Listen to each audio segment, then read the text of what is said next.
Hey, good morning. So this is the ZP Developer Zone weekly webinar. So every week we do a webinar at AM London time. So this is that. This is that for this week. So what we'll do is I'll just check that. But I'm not sharing my screen at the moment. So there we are. I'm sharing my screen now.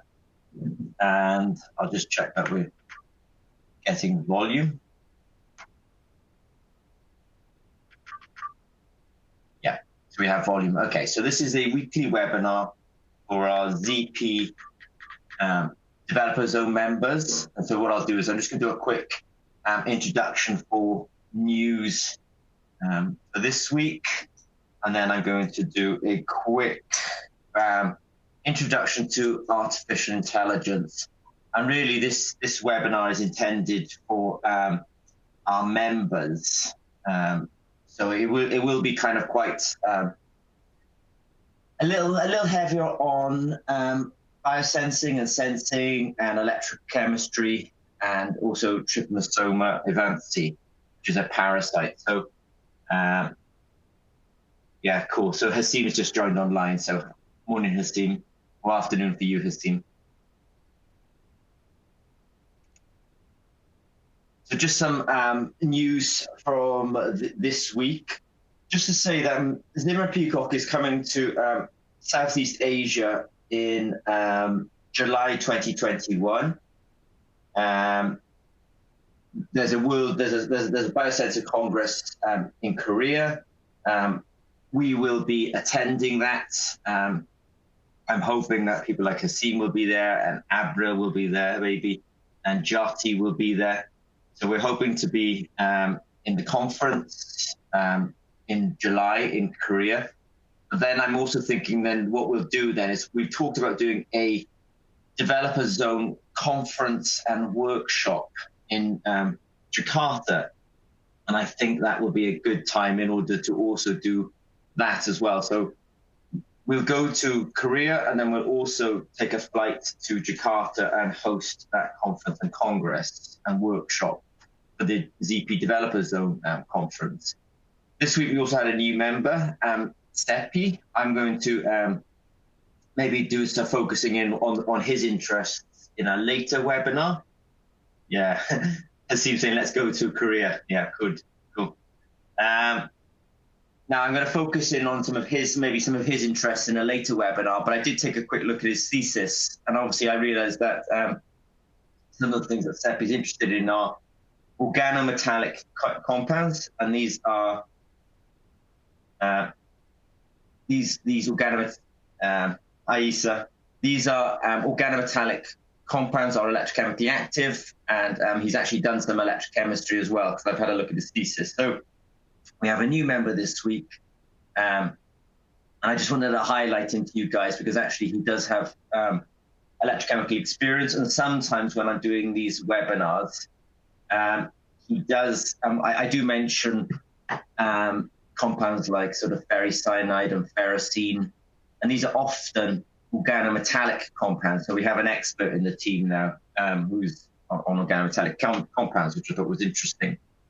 Just to say, I'm going to put a link down below because next week we have a big webinar on wearable biosensors and transdermal biosensors. And I just want to remind Hasim that we were chatting to that team in the Philippines a little while ago, and this workshop, or sorry, this webinar should be very interesting to them. So just make a note to maybe send them an email about it. So next week, there's a big webinar on wearable biosensors and transdermal biosensors, and I'd love it if you all came along. Yeah. Next year, Korea, that's right. So I'd like it if you all sort of signed up for that. So the next week, there won't be the members-only webinar. There's actually going to be a sort of more public webinar, and I will put a link so you guys can sign up for it. So that's the news update for this week. And now I'm going to do I'm going to do an introduction to artificial intelligence, because every week I do I really do like artificial intelligence. I like the direction that it's taking science and engineering. I do think it's quite powerful. And I do mention it a bit. And I think what we're going to do is this week we're just going to do a sort of general introduction to it. And then I was thinking, as time goes on, we're going to do some more practical webinars about, well, how to actually implement it. But first of all, let's just do an introduction to artificial intelligence from the perspective of biosensing and biosensors. So in simplest, and a simple example of AI, for example, is, I mean, I can tell the difference between an apple and an orange. They're both round, but one's red and one's orange. And so if you give me a sort of a bin full of apples or oranges, I can sort them out quite quickly. It's quite a simple task. If it's a simple task and it's repetitive, then robots, and by robots I can also mean code running on computers, are also robots. We can actually, if the task is quite simple and is repetitive, then robots are good at it. So I can train a robot to be able to separate between apples and oranges. And artificial intelligence is basically taking something that I can do with my intelligence, translating it into code, and allowing a computer to be able to do the same that I can do. With the assumption that computers can basically run 24/7. We can teach them to be experts. We can also multiply them as well, that you can have, in order to train a scientist might take 5 years, but in order to copy code, it might take 5 seconds. So we can really multiply computers. So what we have to do with artificial intelligence is take something that we're, as human beings, good at and what we know, and translate it into code so that computers, potentially robots eventually, can also do it. Now I have to bring it back to electrochemistry. So every week we do webinars and videos around electrochemistry and electrochemical biosensing. So if you've watched a few of these videos along the way, you might recognize this as the cyclovoltammetry of capsaicin. So capsaicin is that molecule that makes chilies hot, and it has quite a distinctive shape about it. And then this is a molecule that Seppi will know about. This is ferrocyanide, and it also has a very distinctive, let's say, shape with its cyclovoltammetry. And so my conjecture is, as scientists, we collect sometimes data that's quite complicated, and we have to be able to convert this into information that other people can actually use. So for our chili sensor, we cannot display cyclovoltammetry to the user because the user's not going to, is not going to understand it. We have to translate that into an answer, which is this a chili product? Yes or no? And if it is yes, how hot it is. So artificial intelligence for me is taking things that experts like Abril with parasites, or myself, let's say, with electrochemistry, converting that expertise into code so that non-experts can benefit from our expertise. And so if I'm good at it, then artificial intelligence for me is training a computer to also be good at it as well. Now, and the computer should eventually be able to just do it. Even when I'm asleep, the computers can carry on running. So we're not always reliant on a single expert to interpret our data. So we have to train this computer to interpret the difference between this cyclovoltammetry. Now, I want to give another example of where artificial intelligence could help. So I did show the electrochemical data, cyclovoltammetry. Another example is Trypanosoma vancii, which is a parasite that causes, it's in the cattle in countries like Indonesia, and it does cause health issues, chronic health issues with the cattle or with the livestock. So we're talking about artificial intelligence today. So I'm going to show you two images. Artificial intelligence is good at looking at images. we have two images here. They're both looking at, I think, red blood cells underneath a microscope. And there's a difference between the two images. Now, if Abril was looking at this under his microscope, he would tell you that there's a parasite there. And he would tell you that it was actually Trypanosoma evansi. Abril is an expert. He has intelligence. He can look under the microscope. He can say, that is a negative, and that is a positive because I can see the parasite underneath the microscope. Now, what I'd like to do with Abril is actually teach a computer program to do the same. Because Abril has a PhD from the, I think it's something like the Tropical School of Medicine in London. So he's well trained and he's been doing this for a number of years. So can we take that training and take one of the things that he can do and train a computer to also do it? Because then what artificial intelligence allows us to do is take our expertise and make it globally available so we can help so many more people rather than just one at a time. So there is a real benefit for me for artificial intelligence. So let's do the basics. And I suppose here I've suddenly slipped in, as I'm now using the term machine learning. So I shouldn't really slip between the two terms, but as humans, we have intelligence. If we can give part of our intelligence or skill set to a computer, then that's a sort of artificial intelligence. And in order to get there, we have to teach these machines, how to do what we can do. So let's do with some basics of machine learning. So there's satsumas in the world and there's oranges in the world. And if I like oranges, I've given it a tick or a green cross and green. If I don't like satsumas, I put it a red. So just a simple example. So, I do like oranges and I'm not so keen on satsumas. Now, if I have two axes here and we're scientists, so we like an X and a Y axis. On this X axis, I have small and big. And then on the Y-axis, I'm describing the skin and I have loose and tight. So on oranges that I like, skin is tight. And on the satsumas, which are smaller that I don't like, yeah, no problem. Don't worry about being late. This video will this video will be up later on anyway. So so we have two features of satsumas and oranges. Satsumas are small with loose skin, and oranges are big with tight skin. So the oranges form a cluster up here where they're big and tight skinned, and the satsumas form a cluster down here where they're small and loose skin. So I have these two clusters. Now hi Abril. So let's introduce just Abril's joint. I just want to make a quick comment. Abril, I am talking about Trypanosoma evansi as well, so you might find this quite interesting. So anyway, we have, and also watch the video later on as well, just to sort of revise some of the things we talked about. So we have these two clusters: oranges big with tight skin, and satsumas small with loose skin.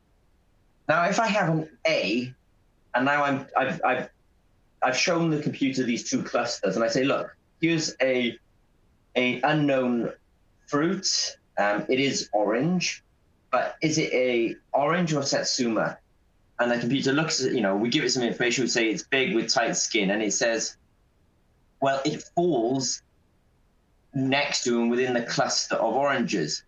So it's quite simple if we give it these two features about an orange, it can say, all right, well, it's big and it's tight skin, therefore that unknown fruit is probably an orange.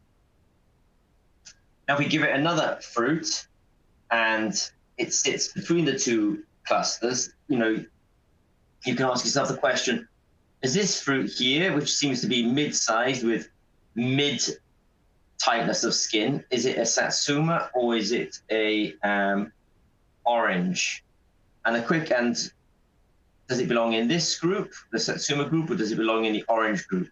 So if you draw a circle around it, you can see that actually its nearest neighbor, it has one nearest neighbor that is a satsuma and approximately 4 nearest neighbors that are oranges.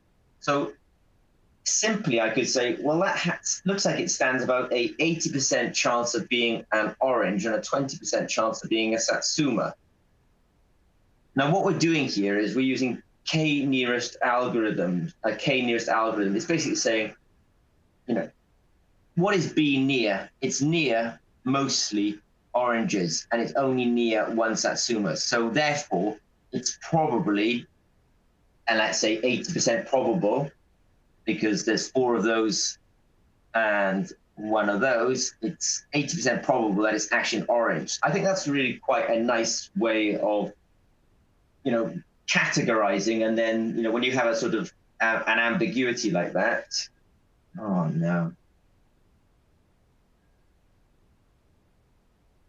Oh, I thought I'd lost internet connection for a second there, but in fact, I haven't lost internet connection.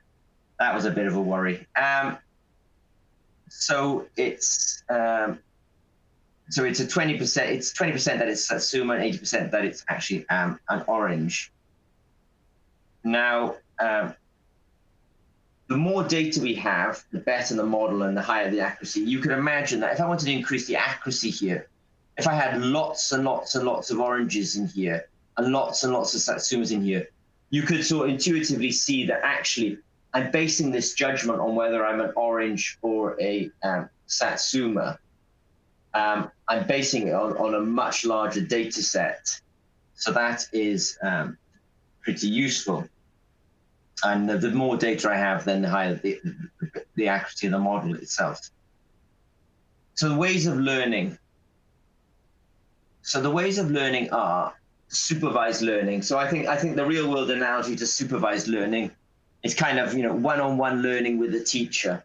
So I think, if you're in the classroom and the teacher is kind of helping you, that's kind of supervised learning. Unsupervised learning is the kind of learning that you're gaining out in the world on your own, that you're looking around and you're observing. So that I would describe as unsupervised learning. And then there's another type of learning, which is reinforcement learning, which is really just practice. Try it till I get it right or wrong. If I got it wrong, practice again and keep on practicing until I get better and better at it. So in machine learning, they talk about supervised learning, unsupervised learning, and reinforcement learning. But these have real world equivalents, being taught by a teacher, being out in the real world and just observing for yourself, and maybe just practicing.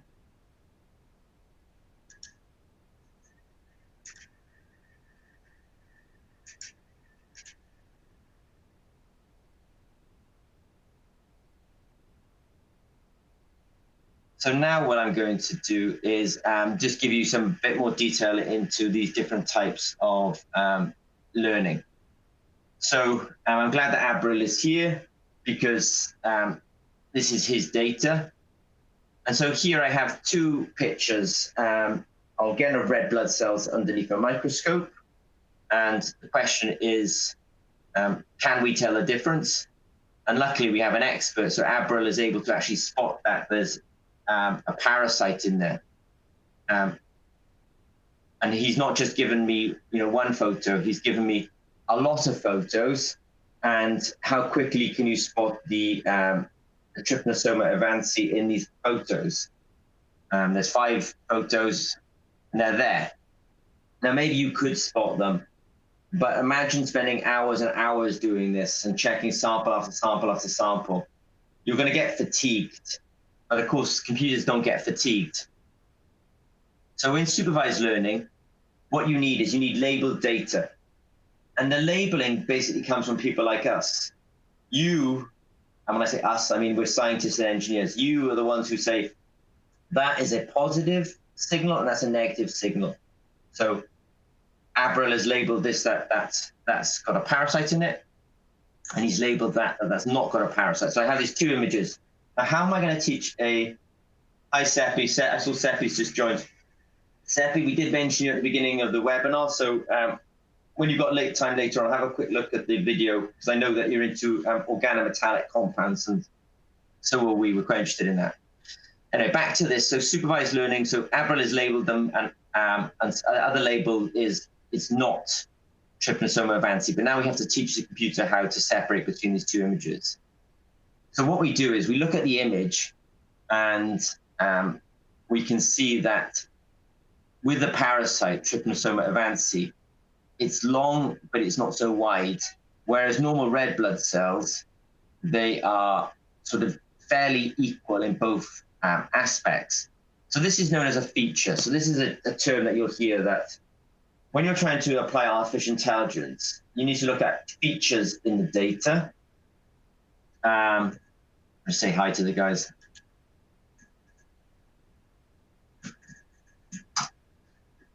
You need to look at a feature in the data, and then you have to look at the labels. And what we're trying to do in artificial intelligence is basically marry feature to label. So the computer looks at the image, says, there's a feature here, and there's a feature here, and which label does it correspond to? Does it correspond to the trypanosoma avanci label, or does it correspond to the non-avanci label? And so if the aspect is 5:1, then it's probable that it's trypanosoma avanci. So in essence, it sounds sort of fairly simple to be able to play artificial intelligence into problems like this. Of course, what we're not covering today is actually how to code all of this. But we will go on to talk about that kind of thing later on. So that's supervised learning, where you have an expert who's labeled it, you identify a feature, and then you try to teach the computer how to correlate features with a label. So the idea is you have an image, eventually, it might be quite hard to spot the parasite in that image. You give it to your artificial intelligence algorithm, and it spots the parasite and gives you a probability that is trypanosoma avanci. So it's labeled data to train the model. So supervised learning you're using labeled data. You know whether what you're looking for is there or not. You tell the computer, and then you give it a feature, and it uses the label and the features to build a model, so it can predict in future whether the parasite is there or not. Now I'm going to talk about unsupervised learning. So in your early days, your parents would have taught you the difference between a cat and a dog, but pretty soon you would have picked it up and you would have been learning different dogs and different cats without being explicitly told, and therefore you're undergoing unsupervised learning. So let me give you an example of unsupervised learning. On a soccer pitch, you have two ends of the pitch, and often you'll find a striker near the goal trying to score, and you'll find a defender near their own goal trying to block shots on goal. Now, strikers will probably have so we're not going to tell the computer whether they're strikers or defenders. What we are going to tell them is player one in a season scored 30 goals and blocked 5. Scored 40 goals and blocked 10. Player 3 scored 5 goals and blocked 40. Player 4 scored 10 goals and blocked 35. So what happens is, again, it's good for us because we like to look at graphs. So we can plot these features out on an XY axis. And so we have, it's only a very small data set, far too small really, but we have 2 players who are very good at blocking goals and don't score so many. And we have 2 players that score goals but don't block so many goals. So we have 2 clusters. So sometimes they call this unsupervised clustering. So in fact, that cluster are the strikers and that cluster are the defenders. So if we come along now with an unknown player, and we know 2 features about that player, how many goals they scored and how many goals they blocked, then we can probably say, even though we don't know whether he's a striker or a defender, if he's falls in near these guys, then we can say he's a striker. If he falls near these guys, he's a defender. So we haven't explicitly told the computer whether it's a striker or a defender. We've just told him two features, whether he scores goals or whether he blocks goals. So that's unsupervised learning. So I said there's supervised learning, which is kind of equivalent to an expert teacher sitting down and giving you a one-on-one teaching. And then there's unsupervised learning, where in fact you just give them lots of examples and the computer starts clustering the examples for themselves, so that then when you have an unknown, you can say, do I fall into this category or this category? Reinforcement learning. This is really the sort of practice part of learning. So in reality, we do reinforcement learning. We try something, it wasn't very good, we try it again and we get better at it. So let's look at this Trypanosoma advanced. I actually think it's quite hard. You can see the parasite in this picture, but it's not super clear. So you come up with an algorithm or an artificial intelligence, you give it the image, and it gets it wrong. It says, no, that's a negative. There's no parasite in there. So effectively, you have to give feedback and say, no, there was a parasite in there. And so the intention is if you keep giving it, every time it gets it wrong, you give it feedback and say, no, it is actually correct. It will strengthen the algorithm. And it's the same as the neurons in your brain. When you practice, you're actually just strengthening the connections that allow you to do that activity. So we're basically strengthening it by giving it feedback. So the next time it gets an image, whoops, it's more likely to get it right again. So that's reinforcement learning, which I think is equivalent to us practicing and us making mistakes and then learning from our mistakes. So the machine learning model is this, that you have an input, you pass it to a model and an artificial intelligence, and it gives you an output. And if the output's wrong, the model has to feed back and try and reinforce itself and increase its accuracy. Now, my intention today was actually just to kind of introduce you to the idea of artificial intelligence. We've used, I say that I talk about it a lot in our webinars. I think it's a really good way of translating raw data into useful information. So I think we can use it in biosensors. Our biosensors can give out some quite complicated signal, and it's not going to be very clear to end users. Last week we talked about halal sensors. There was alcohol sensor. You can get a very complicated signal out of a sensor like that, but the person just wants to know whether there's alcohol, for example, in that beverage or not. So we have to convert that complexity into a simple statement. And AI is a good tool for being able to do that. So I just wanted to, so we've only talked about the introduction to it. We haven't talked about how to do it to a great depth. But let me just bring it back that, at ZP, we're very interested in electrochemical biosensors. So, the famous cyclovoltammetry of capsaicin, which this cyclovoltammetry on one of our products called FoodSense. And what it allows us to do is, we've taught the computer, what chili looks like, and we've also taught the computer what chili doesn't look like. And therefore, we're able to then positively identify chili.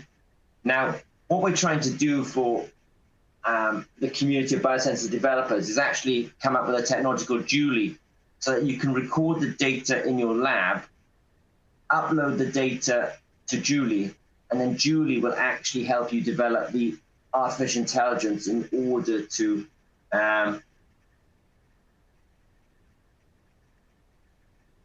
I'm just reading a comment from Hassim here. So Julie will help you develop AI algorithms for your products and your research. Is it possible to combine AI electrochemical sensors so we have data, figures, and value?